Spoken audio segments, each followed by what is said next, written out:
Alexandra. Je vais avoir 20 ans, je suis étudiante en droit. D'accord. Je suis ici pour manifester contre l'ASE. Contre l'ASE, la fameuse. Oui, la fameuse ASE. Je suis une ex-enfant placée et je viens contre l'ASE parce qu'il y a des abus. J'ai vécu des choses terribles en famille d'accueil. Actuellement, ils ne sont même pas capables de reconnaître ce qu'ils m'ont fait subir. Aujourd'hui, je me retrouve sans presque rien à cause de cette ASE justement. Et vous vous retrouvez sans rien du tout. Presque sans rien. Déjà, comment se construire en tant qu'adulte quand on sort d'un système où on n'a pas eu d'amour affectif, comment dirais-je, qu'on nous a pas construit. Ben oui. On peut pas.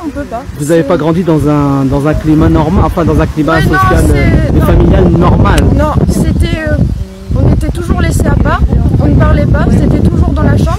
On nous interdisait même parfois de dessiner.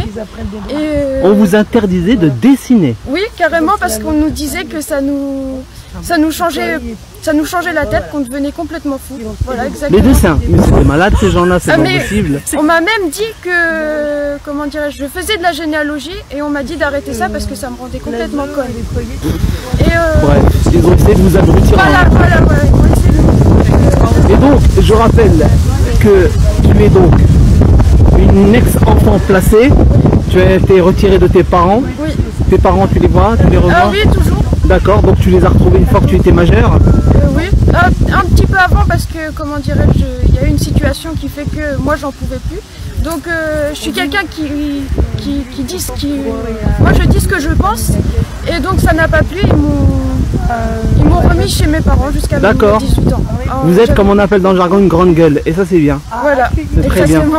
Alors ce qui m'intéresse moi, c'est que là, votre histoire quelque part elle est réglée puisque vous avez retrouvé vos parents, mais j'aimerais savoir en fait qu'est-ce qui vous motive de rejoindre vos amis ici pour dénoncer l'ASE? Qu'est-ce qui vous motive? Pourquoi je viens ici? Parce que je vois encore actuellement sur Facebook ou reportages télévisuels les abus de l'ASE et je ne peux pas me taire face à ça. Je n'ai pas envie que d'autres enfants vivent ce que j'ai vécu aujourd'hui.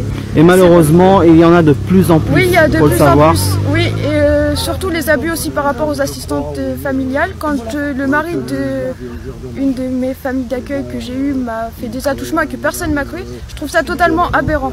Alors, vous avez été victime d'attouchement dans une famille d'accueil? Oui, et tout le monde m'a traité de menteuse ou quoi que ce soit. Moi, comment dirais-je, je pourrais pas avoir menti sur quelque chose d'aussi grave, ça m'a desservi de toute façon. Mais moi, je sais ce que j'ai dit et je suis en paix avec moi-même. J'espère que cette personne, comment dirais-je, le mari de l'assistante familiale n'est pas en paix aujourd'hui avec il ne sera jamais, il ne sera jamais. Ça paiera très cher. Vous savez, en Italie c'est pareil, vous avez connu l'histoire au nord de l'Italie, le réseau qui a été démantelé, donc on a trouvé des assistantes sociales avec les services de justice, etc. Bref, tout le monde était mêlé et les enfants ont été malheureusement prostitués par leurs parents dans ces familles d'accueil. Vous savez, donc aujourd'hui là on vous accuse, on vous dit non, on vous croit pas, on vous a pas cru.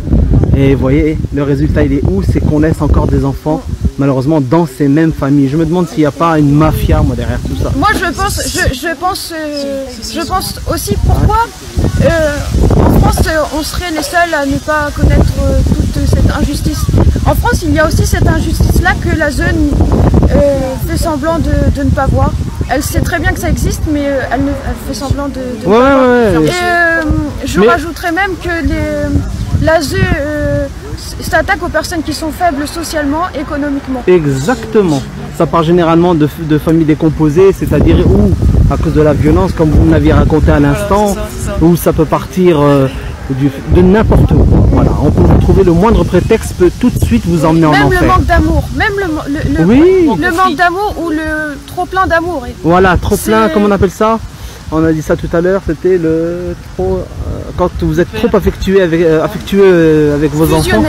Voilà, et bien tout de suite on vous met dans la case dangereux pour l'enfant. Voilà. C'est incroyable. Je vois pas pourquoi on ne pourrait pas être fusionnel avec nos enfants. Je pense que la société veut que l'on soit comme ça, que l'on soit, comment dirais-je, des robots, qu'on soit tous pareils. Je pense que nous avons aujourd'hui besoin de différence dans notre société, parce que la société ne peut pas marcher et l'ASE ne comprend pas ça. Malheureusement. Et il y a des gens qui t'ont aidé à l'époque où tu cherchais à t'en sortir? Est-ce qu'il y a eu des associations? Est-ce que tu as essayé de contacter des avocats? Non, parce que tout le monde me faisait taire, sauf que moi, je me suis dit peut-être qu'aujourd'hui je dois me taire, mais je vais m'en sortir grâce à mes études. Et j'ai un parcours assez atypique, je devais être en CEPA, et j'ai travaillé jour et presque des fois la nuit pour pouvoir justement m'en sortir. Et aujourd'hui, je suis en fac de droit. Génial. Bon bah c'était super. En tout cas en fac de droit, j'espère que vous serez une grande avocate. Bah, j'espère bien aussi. Pour défendre justement ces familles maltraitées par ces associations scélérates que sont l'ASE, avec la complicité d'une justice à plusieurs vitesses. Merci beaucoup. Merci beaucoup. Je te souhaite bonne continuation et plein de bonnes choses. Merci.